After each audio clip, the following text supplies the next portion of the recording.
In today's video, I'm going to be giving you guys 3 reasons why I believe the Arizona Cardinals are the most improved team in the NFL. Subscribe if you're new, let's hop into it. And we are going to begin with my very first reason, and that is the roster is very, very good. Now, in this section, I want to talk about what the roster looks like in general, but to do so, we need to talk about free agency and what they did in the draft. Let us begin with free agency, where they signed edge Josh Sweat, Akeem Davis-Gaither, Dalvin Tomlinson, Jacoby Brissett, a handful of other re-signings. They also brought in Calais Campbell as well. Now, I really did like what they did in terms of the free agency process. To me, the biggest thing this team needed to do was upgrade that defense, primarily the defensive line and arguably just the front 7. Josh Sweat was one of the top edge rushers in the NFL free agency process. A 4-year, $76 million deal is also not breaking the bank for Josh Sweat, and because there's already familiarity with the system, we can kind of expect Josh Sweat to be better, if not the exact same guy he was last year and the year prior with this new Cardinals team. This was a Cardinals team that last year, frankly, just couldn't get to the quarterback at a super high-end level. Adding Josh Sweat as a premier pass rusher, to me, is a pretty smart move, given the fact that he's also just not going to cost you a crap ton of money. Akeem Davis-Gaither is also a veteran. Not sure if he's like the super high-end talent that you really want, but he's definitely a solid player that can get the job done and has a ton of experience.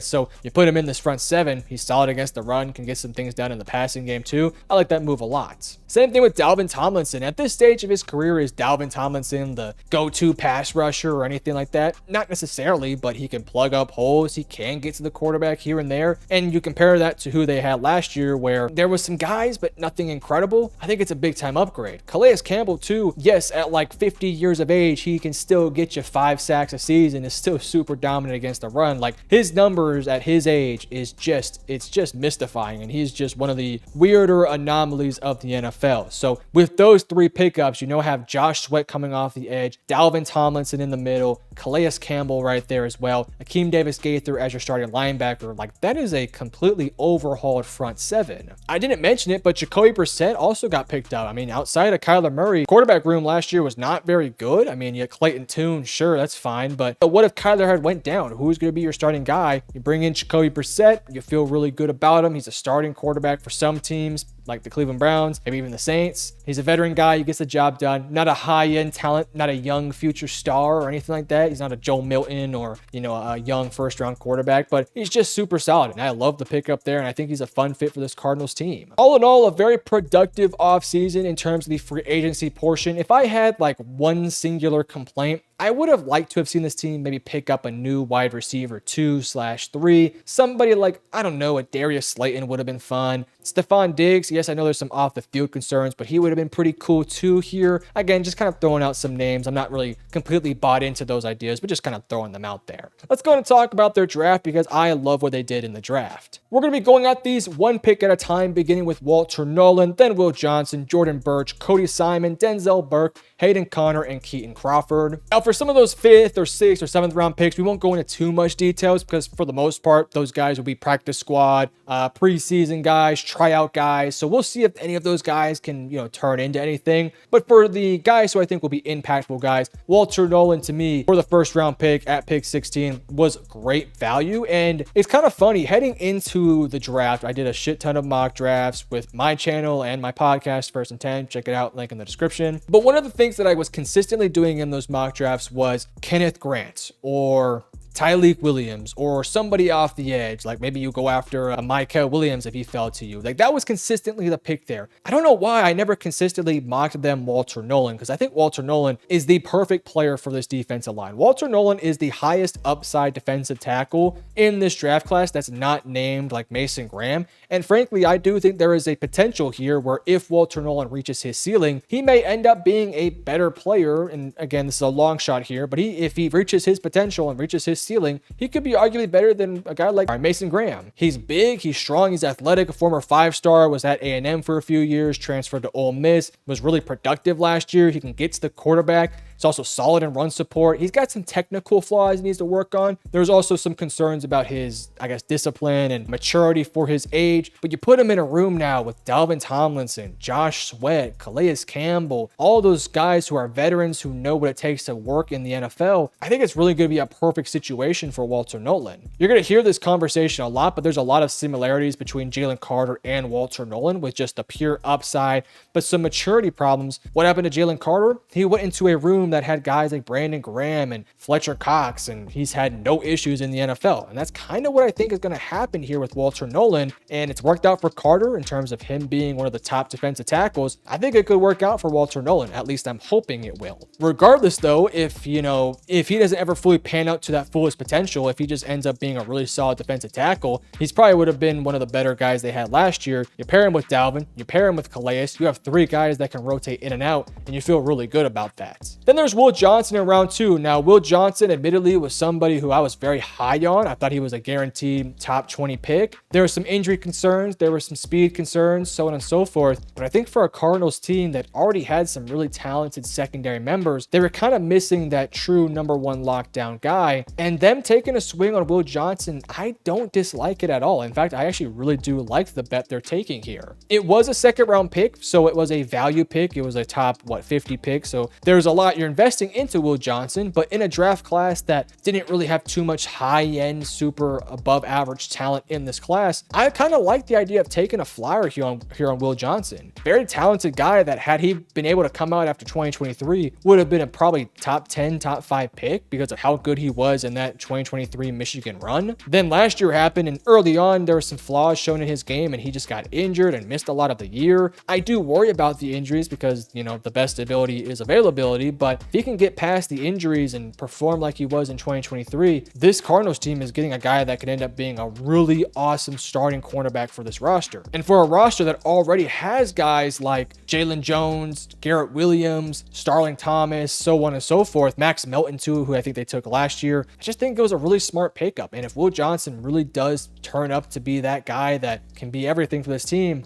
like Will Johnson's going to be a fantastic pickup. Jordan Birch, sort of a versatile defensive lineman. There was some second round, third round buzz with him. And for the most part, I saw pretty closely what everyone was saying with him. And I think I had him pretty close to around top 75 in my big board. He reminds me a lot of like a Charles Omenihu in a way, who never is going to be a 10 sack a season guy, never will be a 3-down guy, but has versatility to play multiple positions. He's very strong, big, athletic, can move very well. I think he ran a 4.67 at the combine. So just a really versatile piece that I think gives them some more variety off the edge. Now we'll go into more detail about this defense here in just a moment, but for the most part, through their first 3 picks, I really like what they did so far. And then in round 4, Cody Simon, more of a developmental long-term linebacker, which we'll see what he can turn out to be in the future. And when we look at this depth chart, again, as I mentioned, I'll talk about this defense in a bit more detail here in just a moment. So we're going to focus primarily on this offense. When you look at this offense, Kyler Murray takes charge yet again. You're hoping for Kyler Murray to take that big step forward this year with one of the better rosters he's had around him. James Conner's here, Trey Benson is here, Marvin Harrison Jr., you're expecting a jump from him, Zay Jones, Michael Wilson, Greg Dortch, Trey McBride, one of the best tight ends in the league, by the way, Paris Johnson, an awesome left tackle who you feel really good about, Evan Brown, Froholtz, Isaiah Adams, it could be, one of these other guards here too, Jonah Williams, we have to kind of be a little worried about, but you do have Christian Jones and Kelvin Beachum here to replace those guys, so there's some depth here too. All in all, I think this roster is very loaded. There's a lot of high-end talent on this team. It's a good variety of older veterans who have been there, done that, to go along with young pieces that you feel really good about. I also will say this, Jonathan Gannon now is an experienced head coach. He's been in the league now for 2 years. I thought every year that he's been here that he's taken a nice step forward. And I think this year is going to be the year where you could really see Arizona take a nice step forward because of all the great moves they've made so far. Let's go and hop into my second reason as to why the Arizona Cardinals will be one of the more improved rosters in the NFL next year, if not the most improved roster. And that is that I expect the Marvin Harrison Jr. and Kyler Murray connection to become better. Now, let's not sugarcoat this by no means. I didn't think Marvin Harrison had the greatest rookie season given how high our expectations were for him. Let's keep it a buck. Everyone thought Marvin Harrison Jr. was going to instantly step in and be a top 10 receiver in his rookie year. Now, in hindsight, maybe the expectations were a little bit too high, but at the end of the day, there was super high expectations for a reason. He was a beloved prospect. He was incredible incredible for Ohio State, and everyone thought it would translate to the NFL instantly, and frankly, that wasn't quite the case. There was a lot of issues between his connection with Kyler.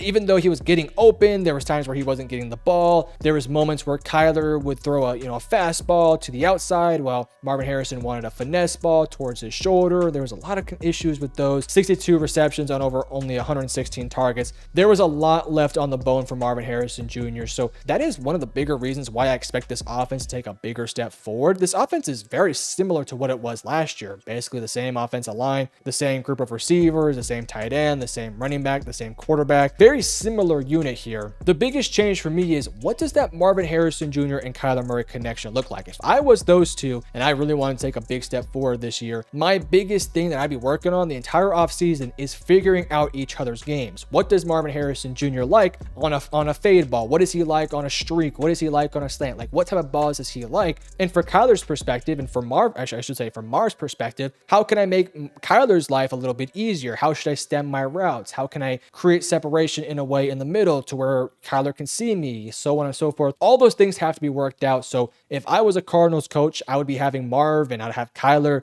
constantly working together on a separate field just to figure each other out, and hopefully those two are taking the initiative on their own free time to get that job done. Because if you can get Marvin Harrison Jr. to enter into those top 10 wide receiver conversations, then that means that he is your go-to wide receiver one, and we've seen what a good wide receiver one can do for a roster. We've seen what Justin Jefferson was able to do with Kirk Cousins and Sam Darnold last year, making both those guys awesome quarterbacks. We saw what Stephon Diggs in Buffalo was able to do with Josh Allen. We saw what Nico Collins was able to do with CJ Stroud, CD with Dak, Jamar Chase with Joe Burrow. Like, when you add in that premier top end talent, it makes the life of a quarterback significantly better. Hell, we've kind of seen it with what DeAndre Hopkins was able to do in Arizona for his short little stint here, where that Cardinals team was missing that go-to guy. Hopkins stepped in there. He was awesome for this team, and they had relative success those years when they had him, being that wide receiver one. I think Kyler and Marvin really have to take that big step forward this year for this team and for this offense to take a step forward, because I do think when it comes down to it, those two connecting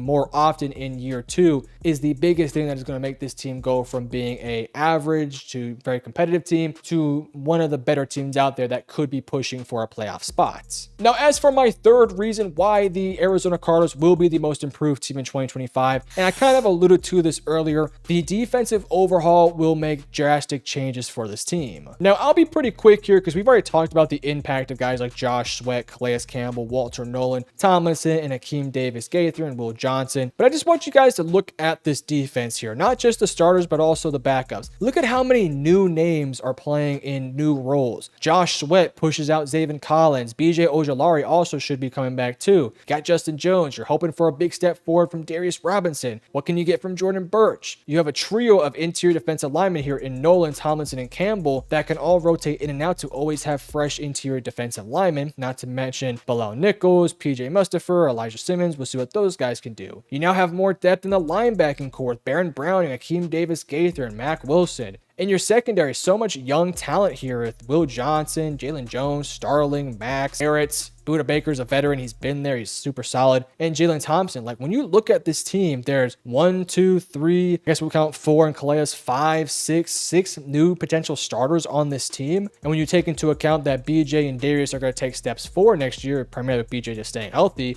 you're going to see a completely different unit from last year. I'm not going to sit here and say that this defense is going to go from, I guess, below league average to around league average to like top 10 levels, because there's a lot of young guys you are developing here, and there's a level of continuity and chemistry you have to build before you become, one of those top end defenses. But from what I'm looking at here, I think they've accumulated talent. They've accumulated depth. You have a defensive minded head coach. To me, there's no reason why this defense in 2-3 years down the road here cannot be one of the better units out there. And as soon as next year, they should be able to take a nice big step forward with some of the veterans they already have on roster. Last year, this was a team that could not get to the quarterback consistently. They now have that. They did not have a cornerback one. They might just have that in Baron Browning. Linebackers were a bit questionable. I still think there's some questions there, but Akeem Davis-Gaither answers a lot of them. So just in general, I think they'll be able to get to the quarterback. They're going to have a lot more depth, a lot more variety. They're going to be able to stuff the run a lot better. Their secondary should be improved if Will Johnson can take a step forward. And when you look at on the offensive end, Marvin Harrison Jr. and Kyler getting that connection going, the offense taking a step forward, and if you can get both sides to take a step forward next year, they're going to be big time improved. So all in all, what is my thoughts on the Arizona Cardinals? Will they be making the playoffs in 2025? Well, I think they have a good shot at doing so. I think in order to make a deep playoff run, in order just to make the playoffs, you have to have a top 15 offense and a top 15 defense. And right now I look at Arizona, and I think you have conversations to be made that they are a top 15 offense and they are a top 15 defense. I believe in this coaching staff. I believe in the quarterback. I believe in the receiver. I believe in some of these defensive acquisitions. And I think this team is definitely heading in the right direction. The one thing that I do worry about with Arizona is San Francisco has an unbelievably easy schedule. And then for the LA Rams, they're a very good team. So if those two teams have great seasons next year, that could potentially push down a team like Arizona and